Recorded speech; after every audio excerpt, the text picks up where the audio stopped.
Thanks so much for tuning in to My Spirit Fitness TV, where we try to make each day even better than the last. I'm Felesha Love. We're talking about conscious living today and what it means to be awake. It seems to be the buzzword these days. It reminds me of yoga. About 15 years ago, nobody was talking about yoga. I believe Madonna and a few other stars may have been practicing it in Hawaii's on my mind. I don't know why.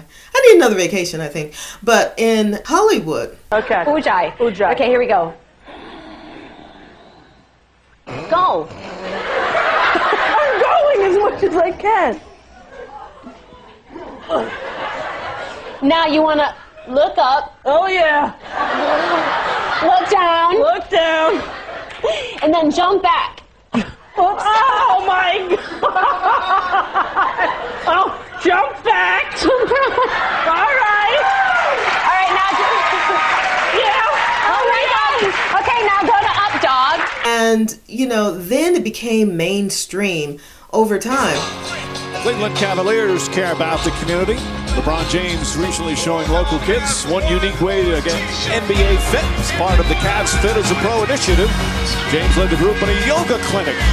And now people are, balancing goats on their back, practicing yoga, which not quite sure why. President, which you totally are. This big one is pink? Come on, guys. All right. At some point, we have to acknowledge what's going on. To each his own.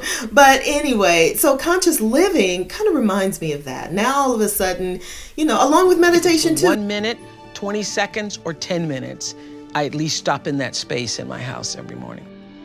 I have a little meditation space. Now all of a sudden it's the cool thing, it's the N word, it's the buzzword.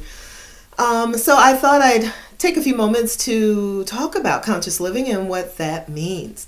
Now, it is not accomplishment that you will necessarily make like right away. It's something that you practice over time and with every single situation in your life. So it is a way of life. Conscious living is a way of life. There can be conscious people out there who's very closed-minded on political issues or environmental issues or their own love life, whatever. So it is something that you are conscious of practicing every single day. So it has everything to do with what are you awakened to and how are you absorbing that information. I mentioned in another video about the 7 dimensions of wellness. Well, this comes into play as well. Are you awake to the 7 dimensions of wellness? And I'll repeat them again for you. Physical, mental, social, emotional, spiritual, environmental, and occupational. So those are the 7 areas of life that you are pledging to become awakened to.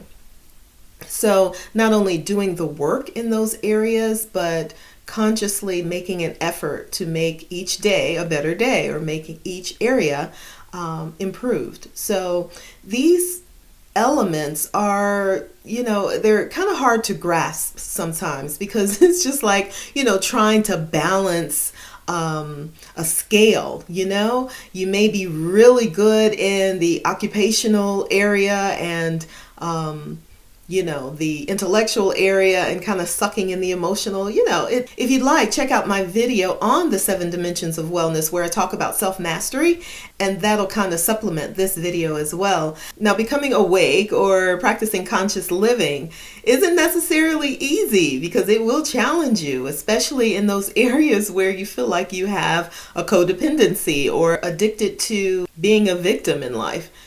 Those are things that's going to be in your face. It's going to be up for debate, up for challenge, and you're going to have to figure out how to manage those and incorporate a healthy trait into your life. So be aware. Conscious living doesn't mean that the people who are practicing it are perfect. They totally are not. They're just aware of their shiznick, They're aware of their shadow side. Hopefully, not all of them are, but to me, it cultivates being aware of that part that is really good and wholesome in you and that part that is challenging and a little dark and grimy, and the part that you hide in the closet and you won't allow anybody to see. When I'm teaching courses, I always ask people, who are you? The question that we ask in yoga all the time is, who am I? What do I want? And how can I serve? Well, we ask ourselves that in every instance, especially when you're up against a challenge. Say, for instance, you are having an argument with your significant other, or with a family member or a colleague, whatever. A conscious person will stop to ask themselves, well, who am I in this situation? Am I that kind of person who will push back and who will win at any cost? Or am I that person who will be guided by my higher self? Higher self meaning that positive part in you, the spirit in you, the goodness in you, the angel in you. That's what I mean by that. So, it's a push and pull every day. I was so silly. I started practicing conscious living about 20 years ago at Unity North. And I stumbled across Unity North. It was so crazy in Dunwoody. It then was a storefront church. And on the corner of this strip mall was a bookstore. Well, I stumbled into the bookstore not knowing that right next to it was a church. So I picked up my very first book. Why Does This Always Happen to Me? It's by Michael somebody. I'll put it in the comments. But it was a fascinating book because it was exactly what I needed to hear at the time that I needed to hear it. And I'm a believer that even with this video, those of you who need to hear it will hear it. And those who, are not ready for it, it'll just kind of roll off your back like water on the duck's back. But that's okay. So then I started going to Unity Church and learning about how to embrace races and how to embrace ideas that conflict with mine, how to embrace world religions, not just what I grew up understanding. And it was so liberating to me. And it's not for everybody, and that's okay. And if you're one of those people who, I grew up Pentecostal and Baptist, and later in my adult life, I went to Eddie Long's church and New Birth and loved it. It was a learning experience too in my spiritual growth, and that's a video for another day. However, Unity taught me not to put people on the pedestal. It taught me to extract what I needed from a message, absorb it, and integrate it in my life in the way that I needed to, and the rest to let it fall away. So quite honestly, when that scandal happened with New Birth, while it was hurtful personally, I was able to rise above it and able to still appreciate the messages that were just totally powerful by Bishop Eddie Long. And his private life had everything to do with showing the world that no one is excluded from having a shadow side. Not me, not you. So we would do ourselves a great service to stop putting people on a pedestal, stop expecting so much of talented people and leaders, because we see that in the tabloids every single day. We are humans. My question is, how many of us are really practicing self-mastery? How many of us are able to rise in accomplishments in our jobs and careers and in relationships and status and still remain authentic? So that's where the rubber meets the road. So conscious living has everything to do with what are you awakened to and how are you absorbing information. It can be as simple as, what are you absorbing on TV or in radio? What are you listening to? What are you seeing? What are you allowing yourself to be programmed to? Because quite honestly, while I love entertainment, it's very subliminal. And whether you know it or not, your favorite shows are kind of programming you to respond in certain ways. Not be that person, but respond in certain ways. And just, give yourself a test. The next time you respond in a way that kind of surprises you, ask yourself where you learned that. I'm just saying, you could have learned it from family members. You could have learned it from, your environment, social media, you name it. But you learned it from somewhere.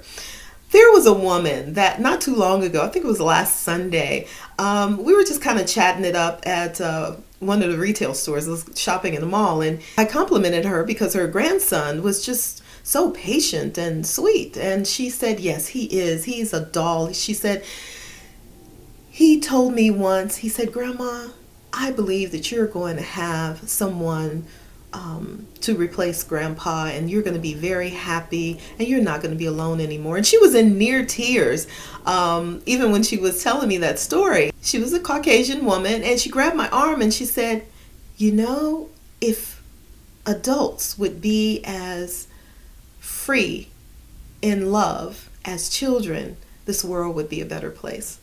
And it sent chills through my spine, because she's absolutely right. We are programmed from children up until the time that we die to respond and be different than our authentic selves. So conscious living has everything to do with reclaiming your power, reclaiming your authenticity, reclaiming your strength as an individual and as a collective human race.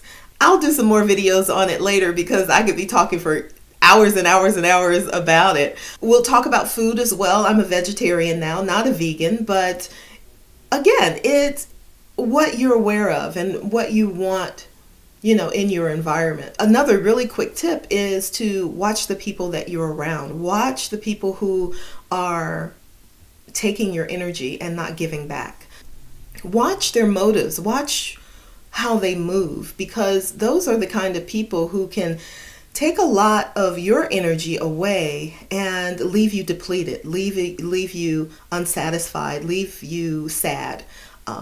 Those people, I always tell my students at Spelman, I love teaching at Spelman. I used to teach physical education and wellness there, and specifically yoga, meditation. I taught kickboxing and, step aerobics and some other stuff. But what I used to love about my yoga class is that I would tell students, if you are on the telephone and with a person and you get off the phone and you go, oh, woo, oh my gosh, that was a hard conversation. Not hard in nature, but hard in energy.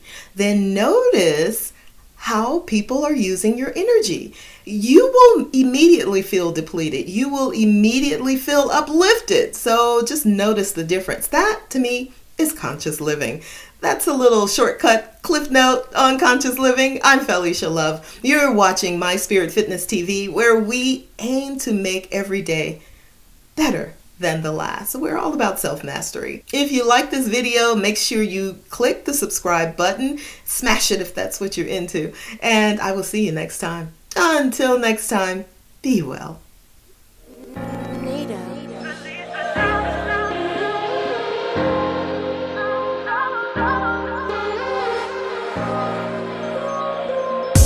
Standing tall when she's knocked down.